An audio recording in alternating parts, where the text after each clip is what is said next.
ಅಂತೇಳಿ ಅವರು ಅಣಿಸಿಕೊಂಡಿದ್ರೋ ಇಲ್ಲ ಗೊತ್ತಿಲ್ಲ. ಇನ್ನೂ ಜನ ನಮ್ಮ ರೈತರಲ್ಲಿ ಒಮ್ಮತ ಬೇಕಾದ್ರೆ ಈ ತಾಯಿಯಂದ್ರ ಕಿತ್ತೂರು ಚೆನ್ನಮ್ಮನಲ್ಲಿ ಮತ್ತು ಸಂಗೊಳ್ಳಿ ರಾಯಣ್ಣರಲ್ಲಿ ನಮ್ಮ ರೈತರಲ್ಲಿ ಏನು ಹುಟ್ಟಬೇಕಪ್ಪ ಅಂದ್ರೆ ಒಂದು ಛಲ ಬೇಕು. ಛಲ ಇಚ್ಛೆಯಿಂದ ಮಾಡಬೇಕು. ನಾವು ಹಲವಾರು ವರ್ಷಗಳಿಂದ ರೈತ ಸಂಘ ಎಲ್ಲರೂ ನೀವು ನೋಡಿದ್ದೈತಿ. ರೈತ ಸಂಘ ಹೆಂಗಿದ್ರು ಹೆಂಗಿಲ್ಲ, ಪ್ರಸನ್ನ ಸ್ವಾಮಿ ಒಳಗ ಇದ್ದಾಗ ಹೆಂಗಿತ್ತು ರೈತ ಸಂಘ, ನಮ್ಮ ವಾಸುದೇವ ಮೇಟಿಯರ ಒಂದು ಸಂಘಟನೆ ಹಂಗೆ ಐತೆ ಅಂತ ನಾ ಹೆಮ್ಮೆಯಿಂದ ಹೇಳ್ಬೋದು.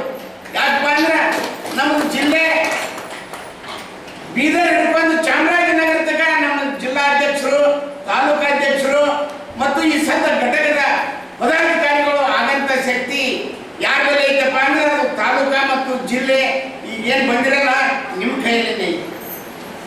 ನಾವು 100 ಮನೆನೂ ಮನಸ್ಸು ಮಾಡಿದ್ರೆ ಕಟ್ಬೋದು, ಆದ್ರೆ ರೈತ ಸಂಘ ಕಟ್ಟಬೇಕಾದ್ರೆ ಬಹಳ ತಕ್ಕತ್ತೈತಿ ಅಂತ ಹೇಳಿ ಏನು ಬಂದಿರಲ್ಲ. ನಾವು ಹೊಲದೊಳಗೆ ಬೀಜ ಬಿತ್ತಬೇಕಾದ್ರೆ ಒಳ್ಳೆ ಬೀಜನ ಬಿತ್ತೇವಿ.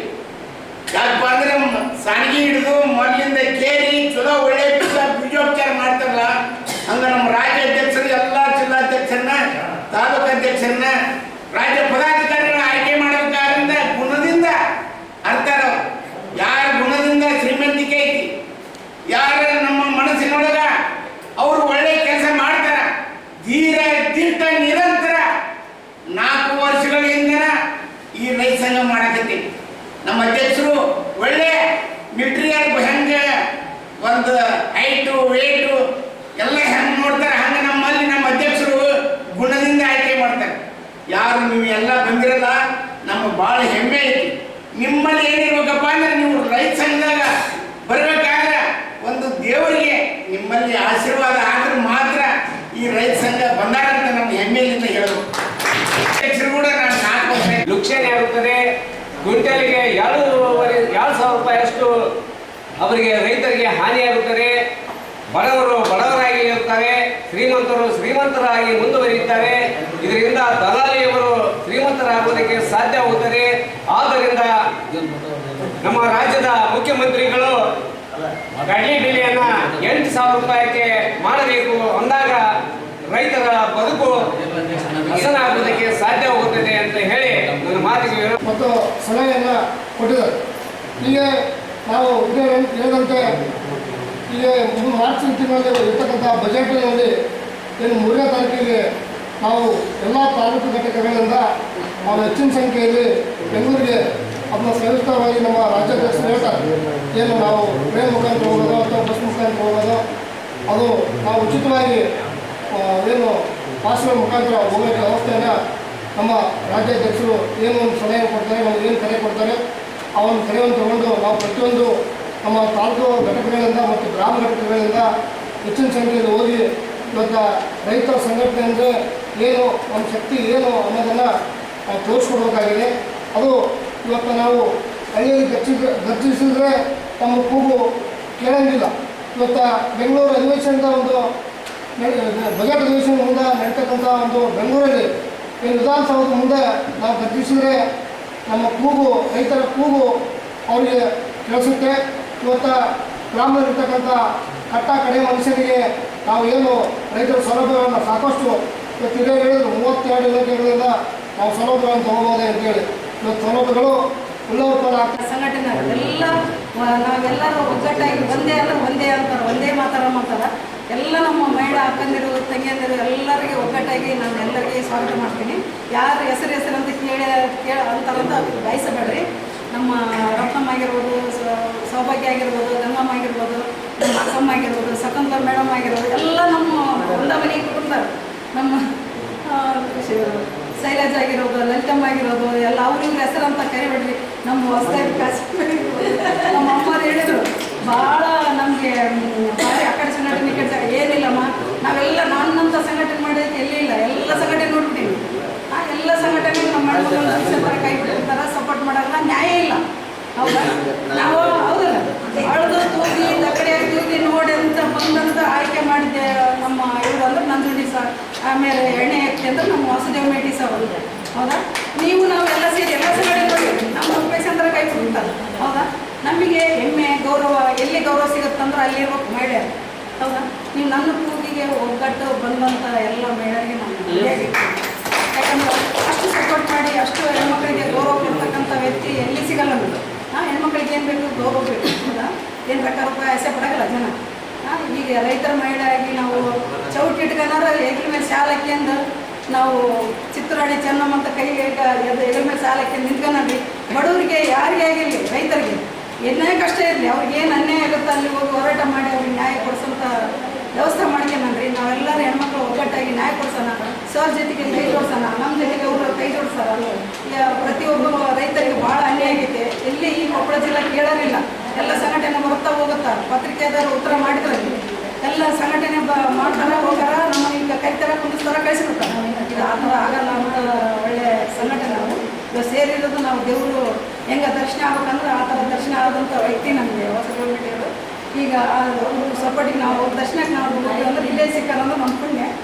ನಾವು ಎಲ್ಲರೂ ಕೂಡಿ ಒಗ್ಗಟ್ಟಾಗಿ ಕೆಳಮಟ್ಟಿಗೆ ಯಾರ್ಯಾರು ಪ್ರತಿಯೊಬ್ಬರು ರೈತರಿಗೆ ಅವ್ರಿಗೆಲ್ಲರಿಗೆ ನ್ಯಾಯ ಕೊಡ್ಸೋಂಥ ವ್ಯವಸ್ಥೆ ಮಾಡಂದ್ರೆ 24 ಗಂಟೆ ಯಾವಾಗ ಇರಲಿ ಅವ್ರಿಗೆ ಅನ್ಯಾಯ ಆಗಿತ್ತು ಅಂದ್ರೆ ನಾವೆಲ್ಲರೂ ಒಗ್ಗಟ್ಟಾಗಿ ಹೋರಾಟ ಮಾಡಂದ್ರೆ ಅಂತ ಹೇಳ್ತಾ, ಅದೇ ರೀತಿ ಎಲ್ಲ ವಿಭಿನ್ನ ಜಿಲ್ಲೆ ಅಂದರೆ ಇದು ಕೊಪ್ಪಳ ಜಿಲ್ಲೆ. ನಾನು ಯಾಕೆ ಈ ಮಾತು ಹೇಳ್ತೀನಿ ಅಂತಂದ್ರೆ ಒಂದೇ ಸ್ವಲ್ಪ ಎಲ್ಲ ತಾಲೂಕು ಅಧ್ಯಕ್ಷರುಗಳು ಒಗ್ಗಟ್ಟಿನಿಂದ ಒಂದು ಒಳ್ಳೆ ಮನೋಭಾವ ಇಟ್ಕೊಂಡು ಈ ಒಂದು ರೈತ ಸಂಘಕ್ಕೆ ಬಂದು ಸೇರಿದ್ದಾರೆ. ಅದು ಭಾಳ ನನಗೆ ಹೆಮ್ಮೆ ಅನಿಸ್ತು. ಅದೇ ರೀತಿ ಈ ಜಿಲ್ಲೆ ಕೆಲವಷ್ಟು ನಮ್ಮ ಪತ್ರಿಕಾ ಮಾಧ್ಯಮದವರು ಹೇಳಿದರು, ಸಂಘಟನೆಗಳು ಬರ್ತಾವ ಮಾತಾಡ್ತಾರೆ, ಪತ್ರಿಕಾಗೋಷ್ಠಿಗೆ ಅಷ್ಟೇ ಸೀಮಿತ ಆಗಿರ್ತದೆ ಎಲ್ಲ ಕೊಪ್ಪಳ ಜಿಲ್ಲೆ. ಮುಂದಿನ ದಿನಮಾನಗಳಲ್ಲಿ ನೀವು ಯಾರು ಇದಕ್ಕೆ ಅಪವಾದ ಆಗಬಾರ್ದು ಅಂತಕ್ಕಂಥದ್ದೇ ನನ್ನ ಭಾವನೆ. ಯಾಕಂತಂದರೆ ಈ ಶಾಲು ಇದು ಪವಿತ್ರವಾದಂಥದ್ದು. ಈ ದೇಶಕ್ಕೆ ಅನ್ನ ಕೊಡ್ತಕ್ಕಂಥವನ್ನೇ ರೈತ. ಆ ರೈತ ಏನು ತೊಂದರೆಗೆ ಸಿಕ್ಕಾಕೊಳ್ತಾನ ಅಂಥ ಟೈಮ್ನಲ್ಲಿ ನಾವು ಅವ್ರಿಗೆ ಬಂದದ ನನಗೆ ಬಂದದೇನು, ಆತಗೆ ಆಗ್ಯದ ನನಗಾಗ್ಯದೇನು, ಇವತ್ತು ಅವ್ರಿಗಾಗ್ಬೋದು ನಾಳೆಗೆ ನಮಗೆ ಬರ್ತದೆ. ಉದಾಹರಣೆಗೆ ನೀವು ತಗೊಳ್ರಿ, ಇವತ್ತಿನ ದಿನ ಬೆಲೆ ಏರಿಕೆ ರಾಜ್ಯ ಸರ್ಕಾರದೊಳಗೆ ಮೊದಲು ಒಳ್ಳೆ ಎಣ್ಣೆ ಏರಿಸಿದ್ರು, ಆಮೇಲೆ ಹಂತ ಹಂತವಾಗಿ ಒಂದೊಂದು ಏರಿಸ್ಕೊಂತ ಈಗ ಬಸ್ ಚಾರ್ಜ್ ಫ್ರೀ ಅಂದರು 15% ಕೊಟ್ಟರು, ಅದು 15% ಆಮೇಲೆ ಏರಿಸಿದ್ರು. ನಿನ್ನೆಲ್ಲ ಮೊನ್ನೆ ಮೆಟ್ರೋ 50% ಏರಿಸಿದ್ರು. ನಾನು ಮೊದಲು ನಿಮಗೆ ಬಂದಿತ್ತು, ಈಗ ನಮಗೆ ಬಂದದ, ಈಗ ನೆಕ್ಸ್ಟ್ ಇನ್ನೊಬ್ರಿಗೆ ಹೋಗ್ಬೋದು. ಯಾವುದೇ ಸರ್ಕಾರಗಳಿರಲಿ, ಸರ್ಕಾರಗಳು ಬಂದಾಗ ಅವರವರ ಏನು ತಮ್ಮ ಪಕ್ಷದ ಪ್ರಣಾಳಿಕೆಗಳು ಏನಿರ್ತಾವೆ ಅದಕ್ಕೆ ಅಷ್ಟೇ ಯೋಚನೆ ಮಾಡ್ತಾರೆ, ರೈತರ ಬಗ್ಗೆ ಯೋಚನೆ ಮಾಡೋಂಗಿಲ್ಲ.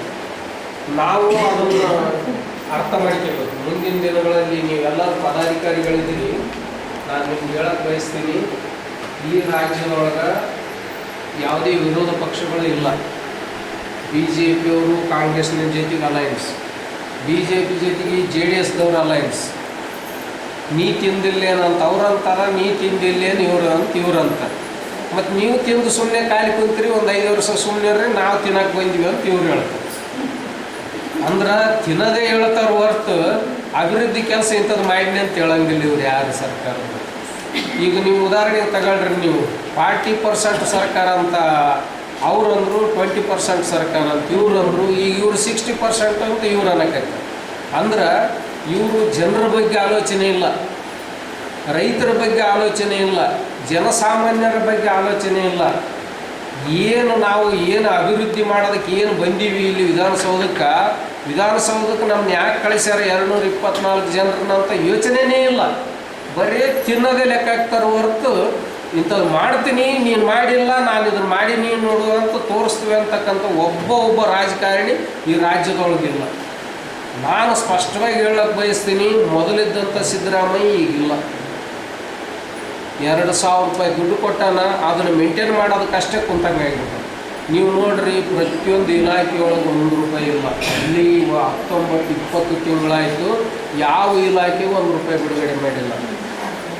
ಅವ್ರದ್ದೇ ಪಕ್ಷದ ಆಳಂದ ಶಾಸಕ BR ಪಾಟೀಲ್ ಹೇಳ್ತಾನೆ, ನಾನು ಯಾಕೆ ಅದನ್ನು ಮುಖ್ಯಮಂತ್ರಿ ಕಾರ್ಯದರ್ಶಿ ಅಂತ ಆಗಿರ್ಬೇಕು, ಅದರಿಂದ ನನಗೇನು ಅದು ಲಾಭ ಅಂತಾರೆ.